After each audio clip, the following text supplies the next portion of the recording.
Hi guys! Sharing my samot-saring aking mga halaman dito sa aking plant rack. Ayan, magulo po yung aking mga halaman. Kasi nagsama-sama na po yung mga halaman ko dito. Iba-iba na. Kasi para po hindi masyadong maraming paso. Kasi sinasama ko na dyan kung ano po yung mga halaman ko dyan. Tusok lang ako ng tusok. Kaya lang po, nakakalungkot. Kasi itong aking umbrella plant, ayan, natuyo. Hindi ko po nadiligan. Ayan, ang pangit na niya. Oh. Yan, kasi dati ang ganda-ganda niya. Lahat sila green. Pero di bale, babawi na lang po ako kasi marami naman pong tumutubong bago sa ilalim. Ayan po oh. Yung makita nyo sa ilalim may bago siyang tumutubo. So ikakat ko na lang yung mga natuyo kasi 2 araw po akong hindi nakapagdilig ng houseplant. Ay ito po ay naka-direct sunlight. Mabilis pong matuyo yung lupa. At saka napakainit po dito sa ating garden. So yan, i-share ko lang po yung aking mga plants dito na nagsama-sama na po. Oh, marami po akong mga Lourdes at namumulaklak na po yan ngayon. Halos lahat po ay may bulaklak na sila. Hindi lang pansin po sa video kasi napakaliit po ng flowers niya. Oh, ito oh. Yan. Kasi naglilinis po ako dito. Tinatanggalan ko ng mga tuyong dahon. Yung aking ito.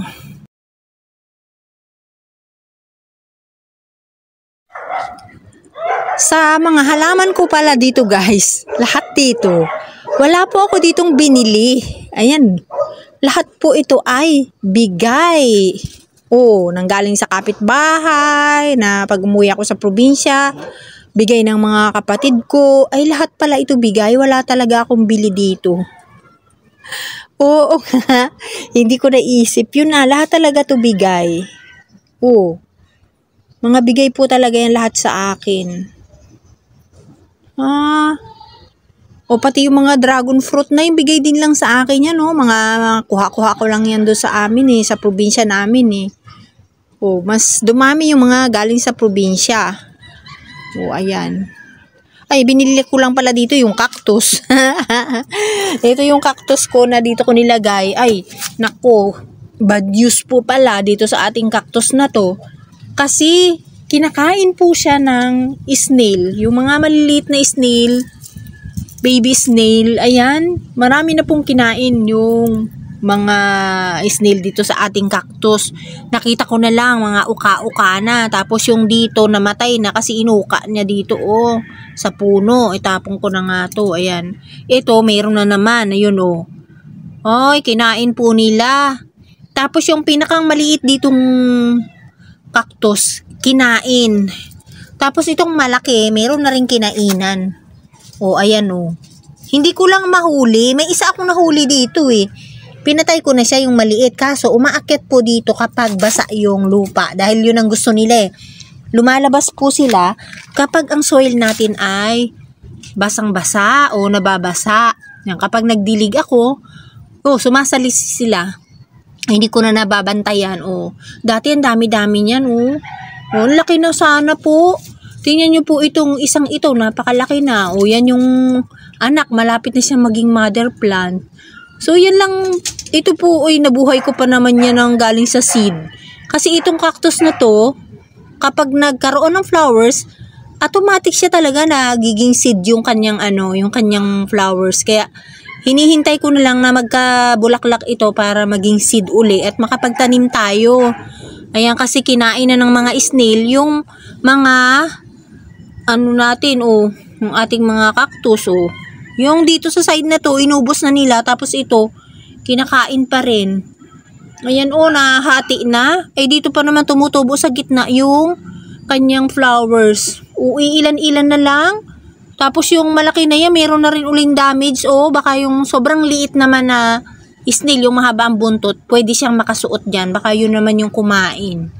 Kaya kapag gumagabi na, kailangan maghanap ako dito. Naguhukay-hukay ako dito sa mga, hinuhukay-hukay ko yan, yung mga dahon. Kasi meron ako dyang nakukuhang snail kapag yung ginaganyan ko siya dyan. Kasi ito kailangan lagi ring basa yung kanyang lupa para maganda yung tubo ng ating Lourdes. Hindi matuyot kasi nung nakaraang summer, lahat ito guys natuyot ang mga dahon, na tira lang ay kukonti. Ayun, tapos nung nagtag-ulan, lumago sila uli. Ayan, gumanda na naman po uli yung ating Lourdes. So, balik-balik lang siya. Papangit. Kasi kapag natuyo, tapos babalik naman uli siya sa dati kapag parating na diligan. Kasi nakakatamad magdilig araw-araw. Pag nagdilig ako araw-araw, maraming tubig dito sa aking sahig. Magwawalis na naman ako. Ang sakit sa likod. Ayan. So, yung aking mowa pala, dalawang klase yan. Ang ganda po ng kulay, no? Green na green. Tapos yung isang klase, ito, yan, ganitong kulay yung isa. Dalawa yan na binili ko. Kala ko mamatay, nabuhay din naman. Kasi mainit po. Ayan, gumanda na siya dyan. Yung mga tinusok ko dyan, mga maiikli lang para hinilera ko dyan. Yung iba nabuhay, yung iba hindi. Yung ito, yung mga iba ko pang yung mowa, Ayan. Ayan, bigay din to sa akin ng ate ko. Yung mga yan. Lahat halos talaga bigay sa akin. Halos wala ako ditong binili, kundi yung cactus na nakalagay dito. Pag may nagbibigay sa akin ng halaman, papalaguin ko na lang para dumami. Katulad ng mga yan, nagsilaguan na po sila. So kahit isang puno lang, o kahit maliit nga lang po na puno, okay na sa akin. Kasi yun na, pinapadami ko na at saka pinapalago ko na. Ito, bubunutin ko pa ito, yung mga tumutubo na yan. Ang daming tumutubong ganito dito sa aking garden. Ayan. Dito nga po pala nakalagay yung ating cactus, Diyan ko nilagay.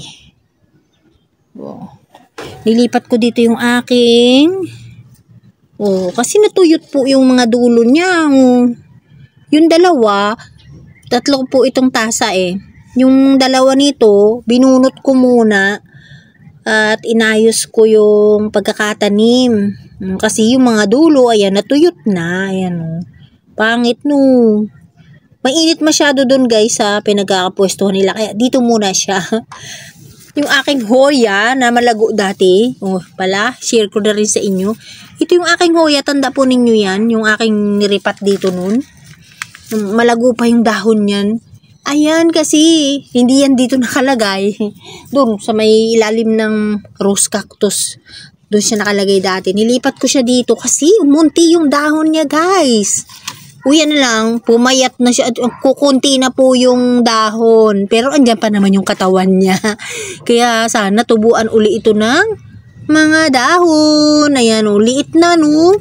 Ganda po nito nung ibinlag ko dati, guys. Pero buhay pa naman po siya. Pero may pag-asa pa tayo na gumanda ito. Basta buhay. Ayan, so may natira naman siyang 3 dahon. Meron akong rubber tree pala dito na, may kinain na naman ng snail ang dahon. Ito po yung white. Yan, kinain ng snail yung dahon niya. Diba? Diyan ko muna siya nilagay kasi nung dito ko nilagay siya sa bandang labas, natutuyo ang mga dahon niya. Kaya masyado siyang sensitive sa araw. Kaya doon ko siya nilagay sa ilalim, kaya hindi natin siya napakita kanina. Namumulaklak na rin itong mowa, yan, tama. Maliliit po yung bunga niya. Tapos maliliit din yung kanyang flowers. Yung bunga niya yan po, yellow. Tapos yung flower niya cute. Ayan, yung ganyan, punong-puno po ng bulaklak yan. Itong mowa, kung saan ko na lang pinagtutusok yan. Kasi doon sa ibaba yan nakalagay. Tinusok ko na dito, nilipat ko yung iba. Tapos, ito, itinusok ko din lang yan dito sa aking mga Lourdes dyan. Kasi malaki yung pot niya. Ito, lumago na siya. Isang puto lang yung nilagay ko dyan. Lumago na. So, hayaan ko na lang yan dyan na lumago. Ito yung ating plant truck na nandito sa kabilang side na lagi na iihian ng pusa. Sakis ang mga nandito dati. Sobrang init yung aking, ito yung galing sa pamangking ko. Kumonte kasi natuyo. Ayan. Nag-iba na yung color niya. Nag-brown na yung iba. Pero mabilis lang naman po itong dumami. Tapos itong ating alocasia, napaka dami po. At yung akin pong rose naman pala, nakakatuwa naman kasi sobrang dami na pong sanga. Ito yan, nilinisan ko nga po, inalis ko yung nakaharang ditong sanga nung isang halaman natin nilagay ko doon. Ito po yung bago niyang tubo na sanga.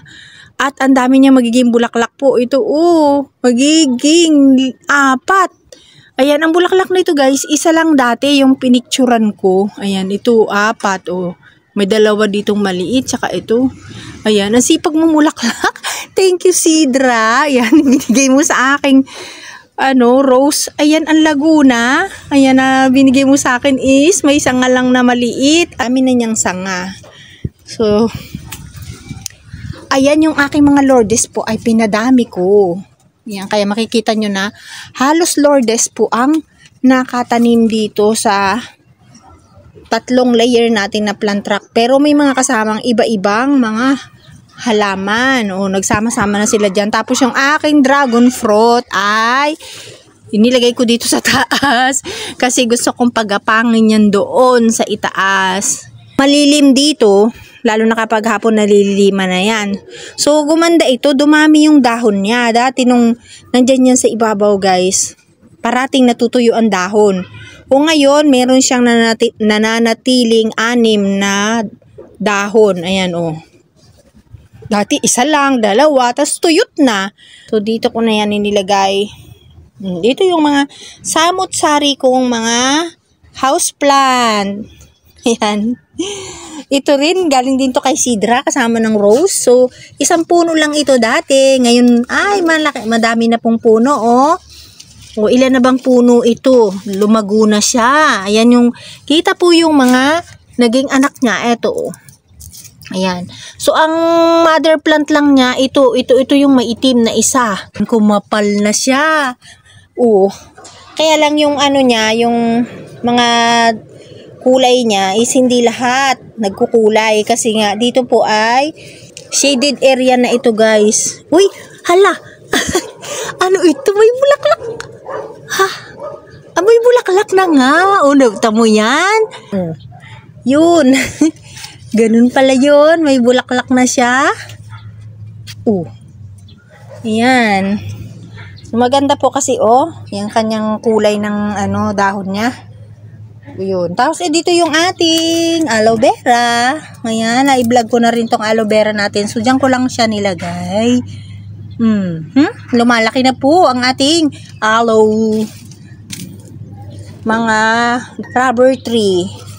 So, itong black nating alocasia, hindi na siya black kasi medyo malilim dito. Pero madaling matuyo ito kasi maliit po yung pot niya. Ayan, sama na ng dahon. Sa sobrang init po, nagkakaroon na po ng tuyo yung ating Lourdes family ng spider plant. Yan, napakadami ko na po niyan. Binigay lang sa akin yan doon sa probinsya namin, nung kapitbahay namin is yung makikita ninyo, parang 2 puno yun na hinukay niya doon sa kanyang lupa. Ayan, tapos ito naman ako, pinadami ko siya. Ayan, pinuno ko yung mula dyan sa dulo hanggang doon sa kabilang dulo. Yan, At 2 talaga siya. 3 pala. Nag-ano pa ako dyan sa mga malalaking pot na bilog. Nilagyan ko din. Kasi wala naman po akong gaano kasing houseplant na may mga pangalan. So, hindi po talaga ako bumibili na para i-collect ko. So, yan. Ito lang, rubber tree naman, bigay lang to sa akin ng ate ko. Na, kinat ko. Ito yung cuttings niya, Ay, baliktad. Ito pala yung mother plant niya. Ito. Tapos, ito yung kinat ko na mas malaki pa doon sa kanyang mother plant. Ay, kinain ng ng snail o islag. Ayan. Nung summer po, napakaganda ng kulay niyan. Pulang-pula. Yan ang aking samot-saring halaman dito sa plant track na ito. Iba-iba po yung halaman ko dyan. At yung ating dragon tail, ang laki-laki na niya. Tinalian ko yan kasi bumaba na po yan Patuloy ko na rin yung paglinis ko. Inalis ko yung mga tuyong dahon niyang mga yan. Kasi ang dami nang natutuyo dahil sa mainit na po yung panahon. Iyan. Di ko pa inaalis yung ganito. Alam nyo po yan, bigay lang yan sa akin ng kapatid kong bunso. Tapos, kinuha niya yung ganito dito sa ibaba. Yan, sabi niya ganun itanim ko. Yan po yun eh. Yan, tapos ito na siya, nanganak na rin ng mga ganito. Tapos hindi ko inaalis yung ganyan kasi nagagandahan ako na nakaganyan siya oh. Nakalaylay siya oh. Pag gusto kong magtanim, babawas na lang ako. Yan, pero ngayon hindi muna kasi gusto kong tingnan yung nakaganyan siya oh. Yan. Yan po ang aking samot-saring mga halaman dito sa aking side na to. Ayan, maraming po salamat sa inyong panonood. Thank you for watching at mag-iingat po kayong lahat. Bye-bye!